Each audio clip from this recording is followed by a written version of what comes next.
Imagine discovering that the most feared predators in the galaxy, creatures so terrifying that entire civilizations evacuate planets at the mere rumor of their presence, are the same animals that humans keep as beloved family pets, sleeping in their beds and playing fetch in their backyards. What happens when the galaxy's most advanced species realize that humanity doesn't just coexist with these monsters, but has actually domesticated them through nothing more than love, treats, and belly rubs?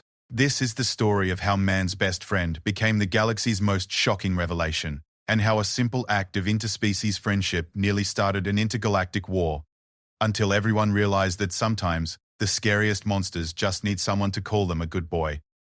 Commander Zixthola had seen many things during her 30 cycles of service in the Galactic Federation's First Contact Division. She had negotiated peace treaties with silicon-based life forms who communicated through electromagnetic pulses. She had mediated disputes between gas giants whose citizens existed as sentient storm clouds.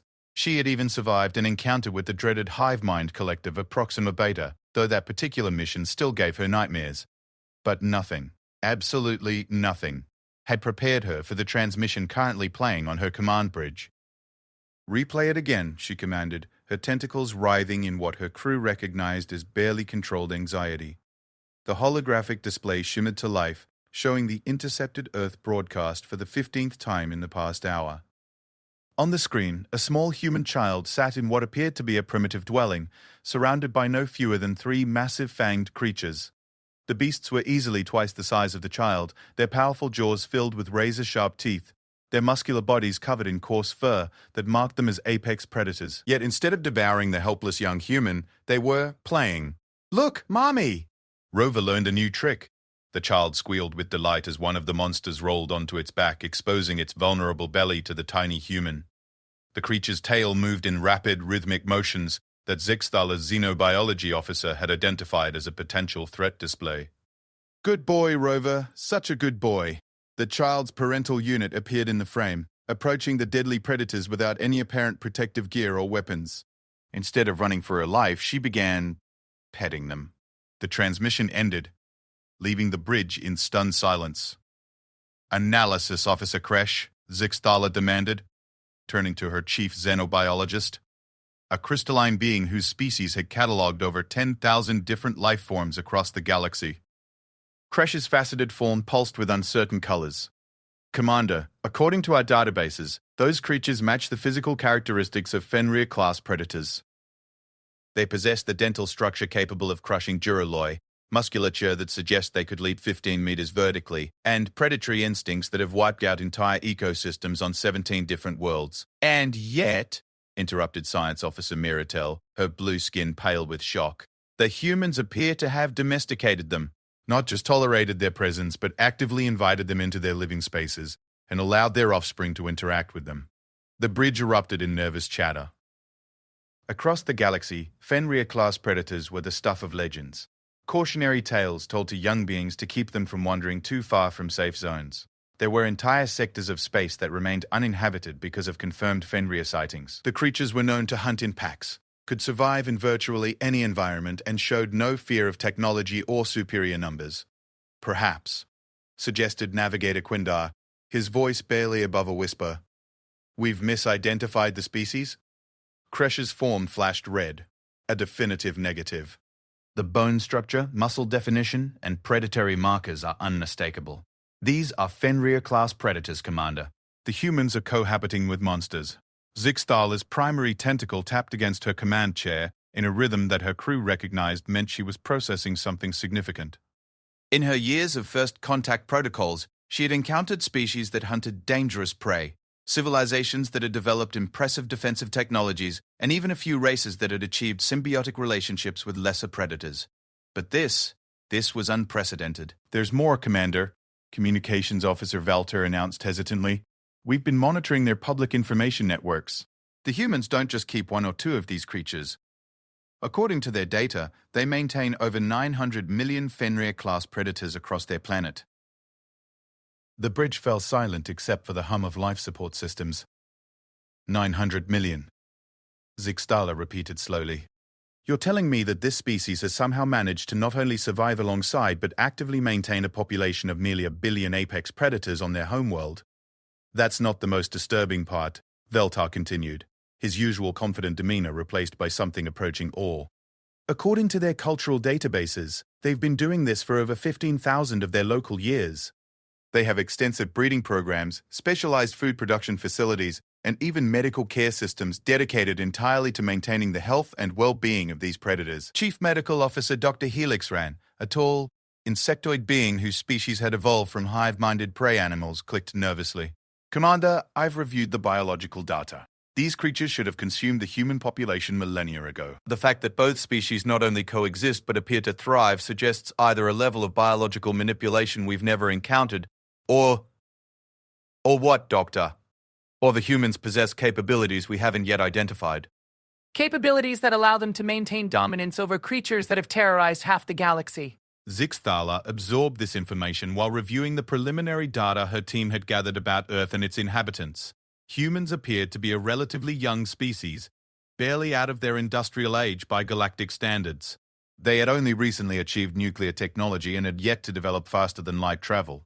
By all conventional metrics, they should have been classified as a primitive, low-threat civilization suitable for standard first-contact protocols. Yet here was evidence that they had somehow accomplished what the galaxy's most advanced civilizations had deemed impossible. "Commander," called out Tactical Officer Grimvor from his station, his voice carrying the controlled tension of a professional soldier, "I'm reading multiple energy signatures from the planet's surface. If our analysis is correct, the humans maintain dedicated facilities for training these Fenrir-class predators. They appear to be teaching them specific behaviors and responses." "Training them for what purpose?" Zixthala asked, though she wasn't entirely sure she wanted to know the answer. "Unknown, Commander. But the facilities are located in close proximity to population centers. Whatever they're training these creatures to do, it's meant to be integrated into their civilian infrastructure." The implications were staggering. The Federation had spent thousands of years developing sophisticated defenses against Fenrir-class predators. Entire military divisions were dedicated to tracking and eliminating any confirmed sightings. The creatures were considered such a significant threat that there were protocols in place for planetary evacuation if even a single pack was detected, and humanity was apparently breeding them in their backyards. "Set course for Earth," Zixthala commanded, her decision crystallizing. "We need to understand how they've accomplished this before we proceed with standard first contact protocols." "Commander?" Dr. Helix Ran interjected. "Perhaps we should request reinforcements? If the humans have weaponized these creatures, our single ship may be insufficient for—" "No." Zixthala's response was firm. "We proceed with the standard first contact ship to avoid appearing threatening. But," she paused, considering the unprecedented nature of their situation, "prepare encrypted communications to Federation Command. They need to be aware of what we've discovered." As the ship's engines hummed to life, beginning the journey toward the small blue planet that had suddenly become one of the most important worlds in the galaxy, Zixthala couldn't shake the image of that human child playing fearlessly with creatures that could have snapped her in half without effort.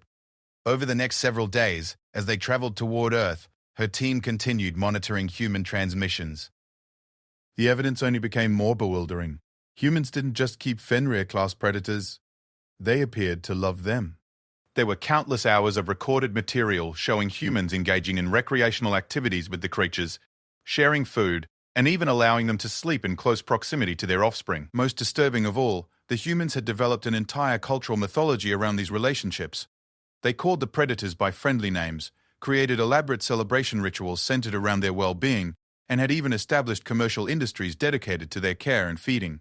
"Commander," Veltar reported during their final day of approach, "we've intercepted what appears to be a training broadcast. The humans are teaching others how to I'm not sure how to translate this properly. How to properly love and care for their Fenrir-class predators."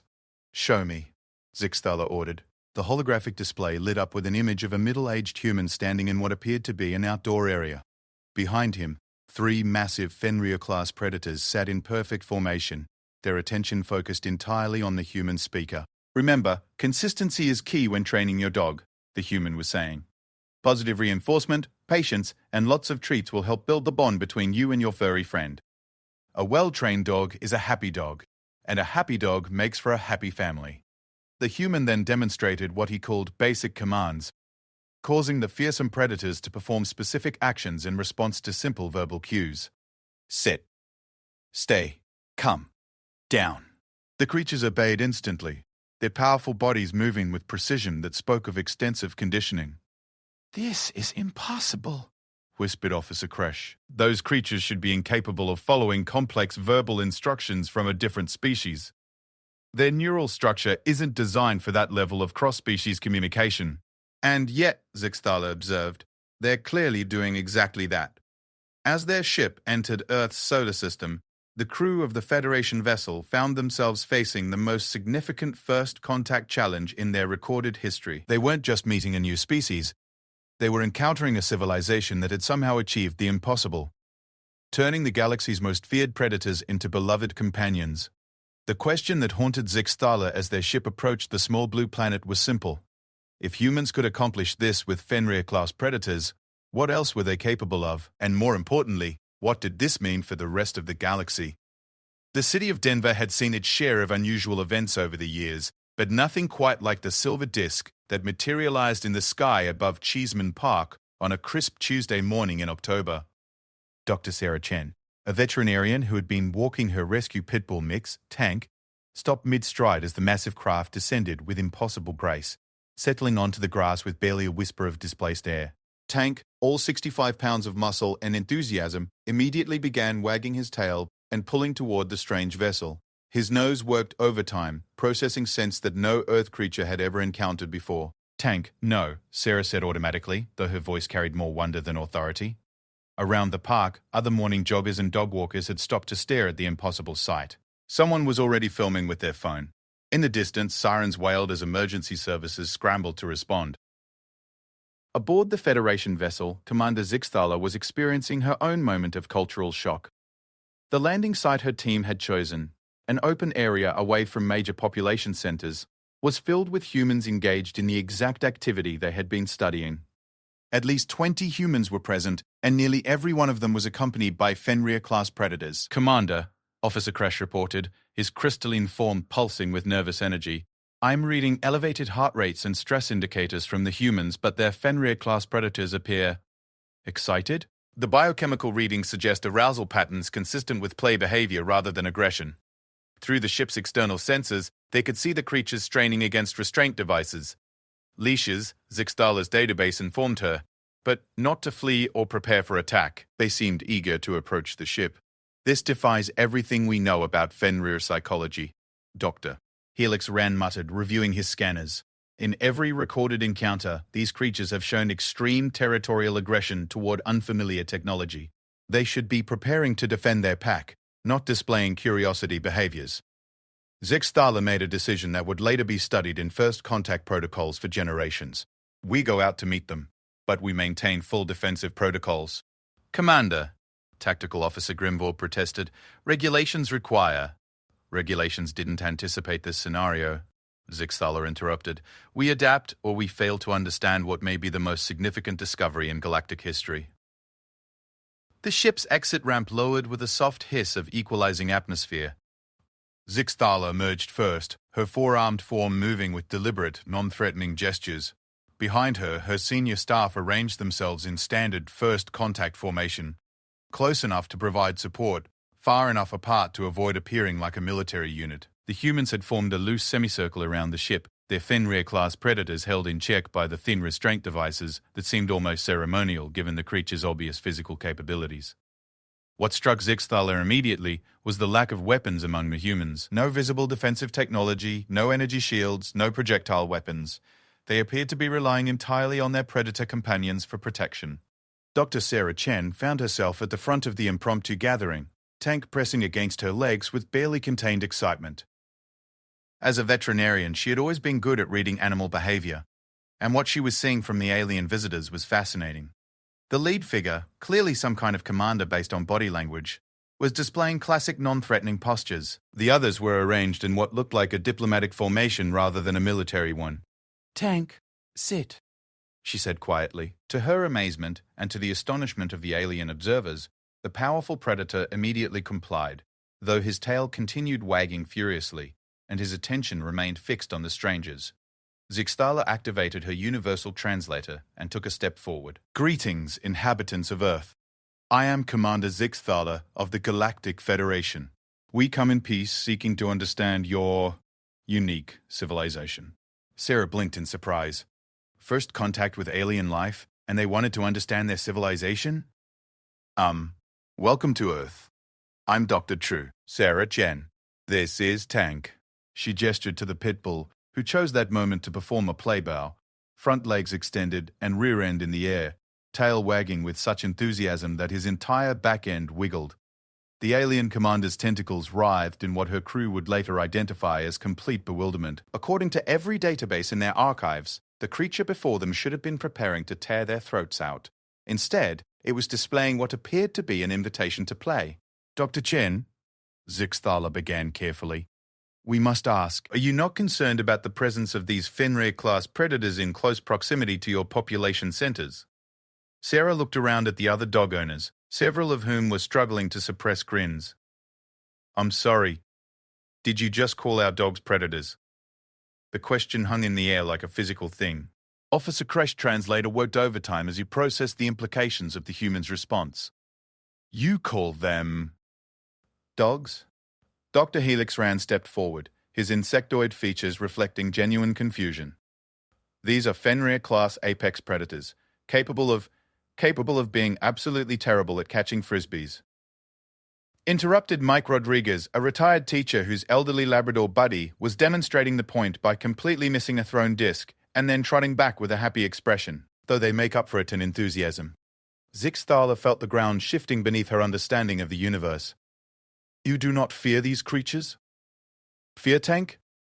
Sarah reached down and scratched behind the pit bull's ears, causing him to lean into her hand with obvious pleasure. The only thing I fear is how much he drools on my couch. The crowd of humans laughed, and their dogs responded to the positive emotional energy by becoming even more animated. Several began performing what the aliens would later learn were tricks. Behaviors that had no survival purpose but seemed to exist solely for the entertainment and bonding between species. Commander Zixthala found herself in the unprecedented position of having her worldview fundamentally challenged by a group of humans and their pets in a public park. Every piece of data she had reviewed about these creatures suggested they should be living weapons. Instead, she was watching a golden retriever named Princess attempt to catch soap bubbles that a small human child was blowing into the air. Perhaps, suggested Officer Kresh tentatively, these are a different subspecies, a genetically modified version that has had its aggressive tendencies removed? Sarah overheard the comment and shook her head. No genetic modification necessary. Dogs evolved alongside humans for thousands of years. We've been partners since before we built cities. She paused, studying the alien visitors. You've encountered dogs before, haven't you? That's why you seem so surprised. The admission came slowly. We have encountered creatures matching their physical characteristics, Zixthala confirmed. But those encounters did not end positively for our people. Understanding dawned on Sarah's face. You met feral dogs, wild packs. Her expression grew serious. That would be terrifying. Dogs without human companionship, without training and socialization, yes, they could be incredibly dangerous. Dr. Helix Rand's translator struggled with the concept. You are saying that these creatures' behavior is dependent on their relationship with your species? Not just dependent, said Frank Morrison, a gruff-looking man whose massive German Shepherd Rex was currently rolling on his back in the grass, legs in the air. Dogs want to please us. It's been bred into them for generations.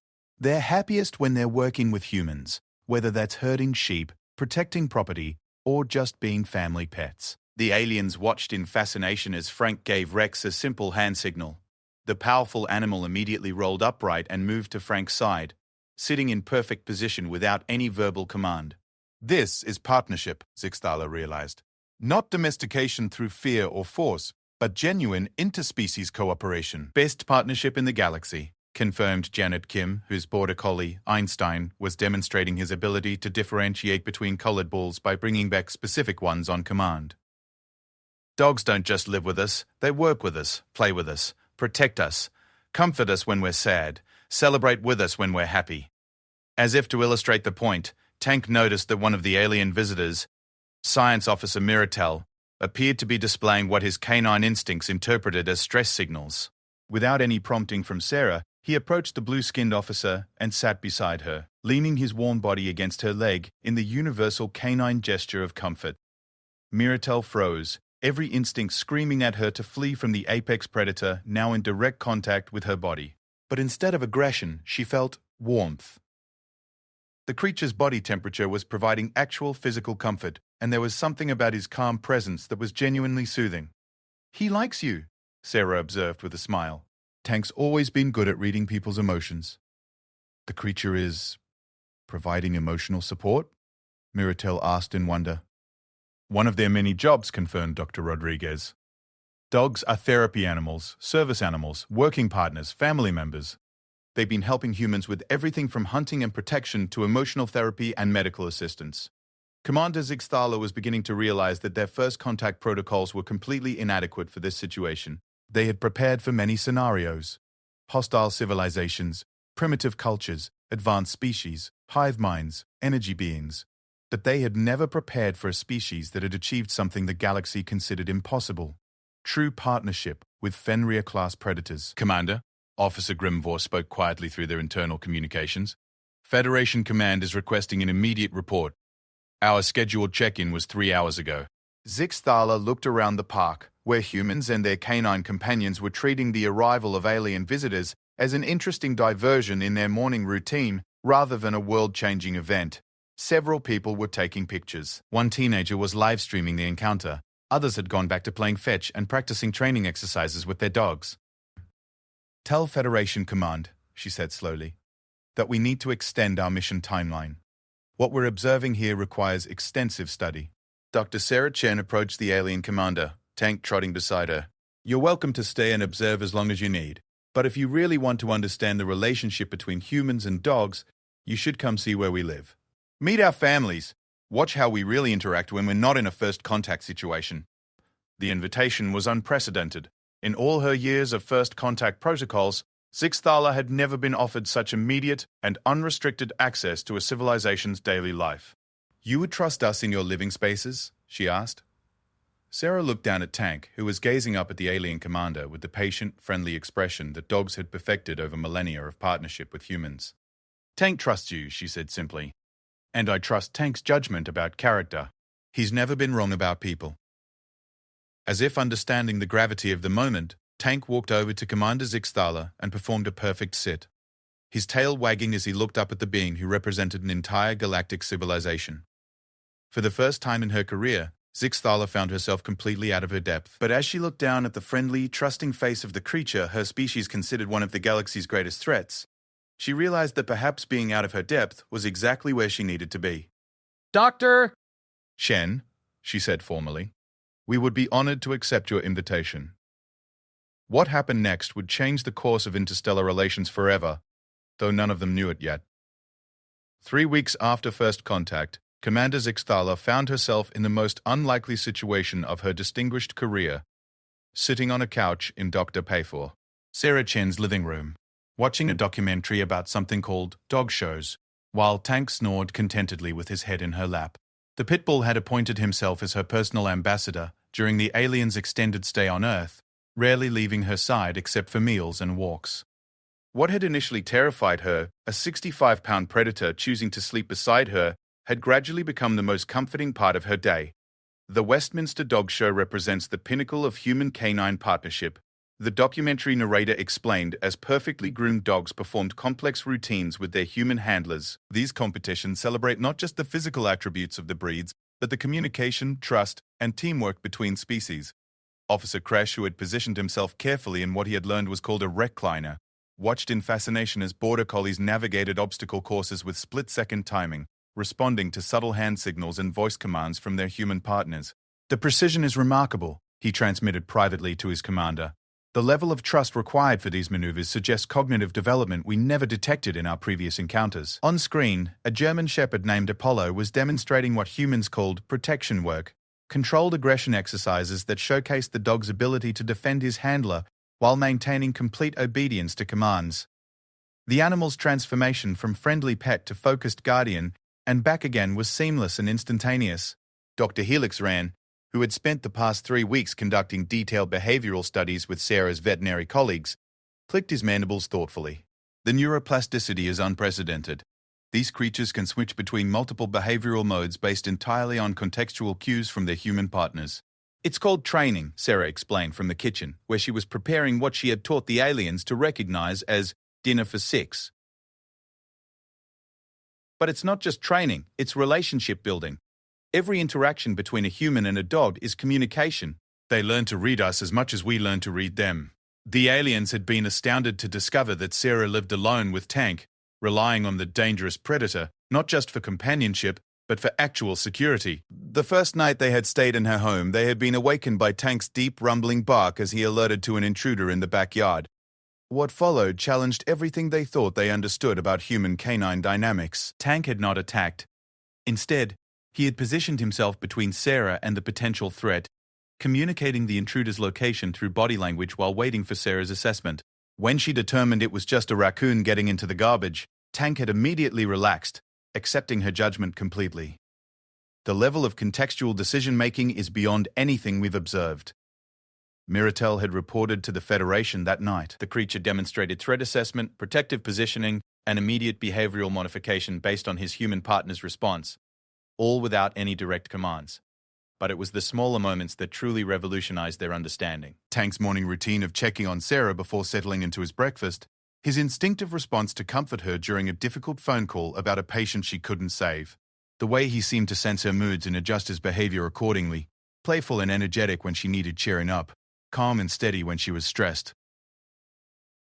Commanders Ixthala had begun to understand that they weren't observing domestication at all. They were witnessing evolution, not just of the dogs, but of humans as well. "Sarah," she called, as the veterinarian brought in a tray of snacks that somehow perfectly accommodated 4 different alien digestive systems. "We've been studying your historical records. This partnership between humans and canines. When did your species realize what you had accomplished?" Sarah settled onto the couch beside Tank, who immediately shifted to accommodate both his humans. I don't think we ever really realized it in the way you mean. Dogs became part of human civilization so gradually that we just accepted it as normal. It wasn't until we started encountering other species that we began to understand how unique the relationship really was. But surely your scientists studied the implications. Of course they did. We have entire fields of study dedicated to animal behavior, genetics, psychology, evolutionary biology. But for most humans, dogs aren't a scientific phenomenon, they're family.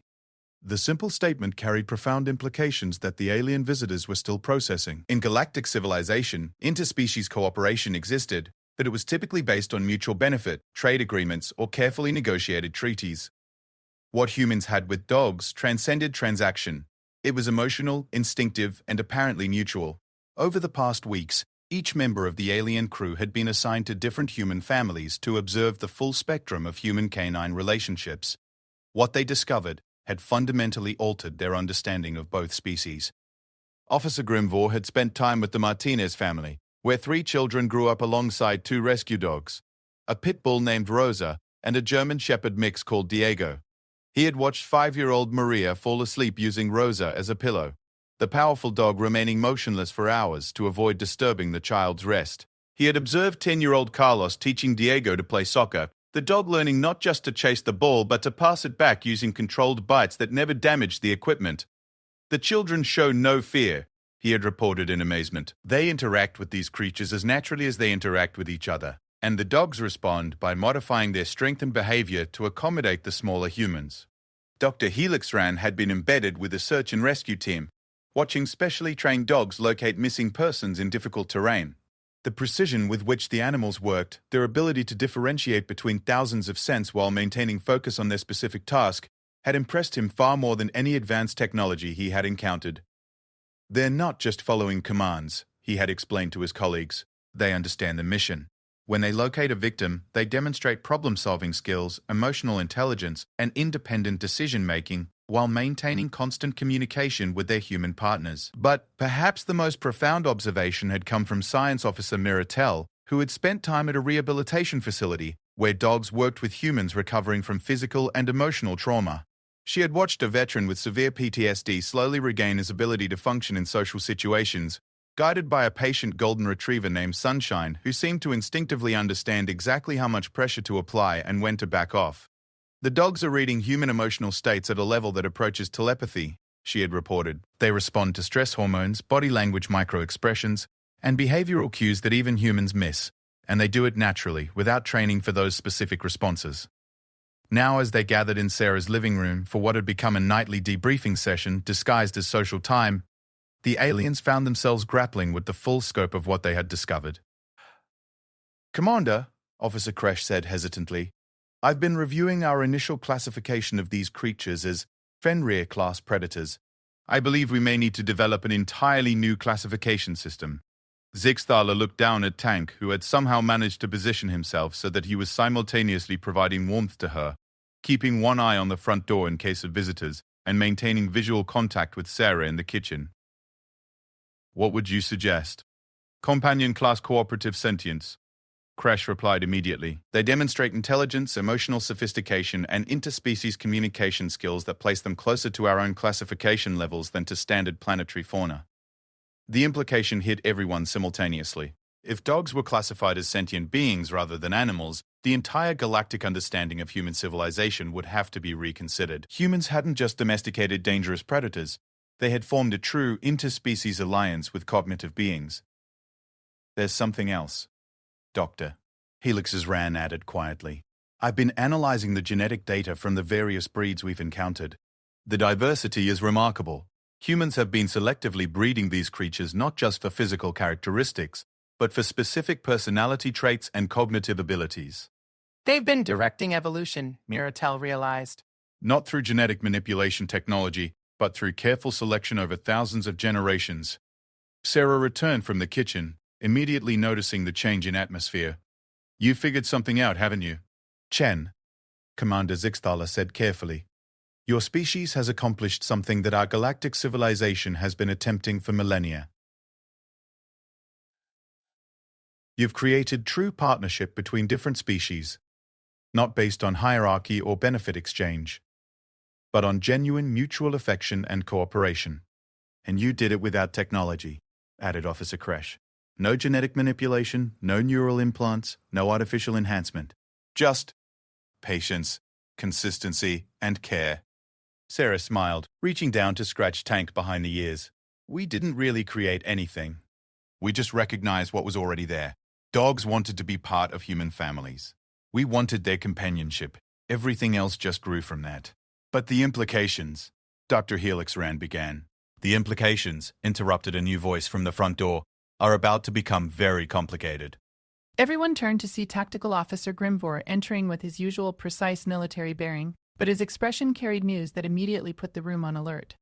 "Commander, I've just received communication from Federation Command. They've reviewed our reports and," he paused, glancing around the room at the informal gathering of aliens and their human host. "They're sending additional ships.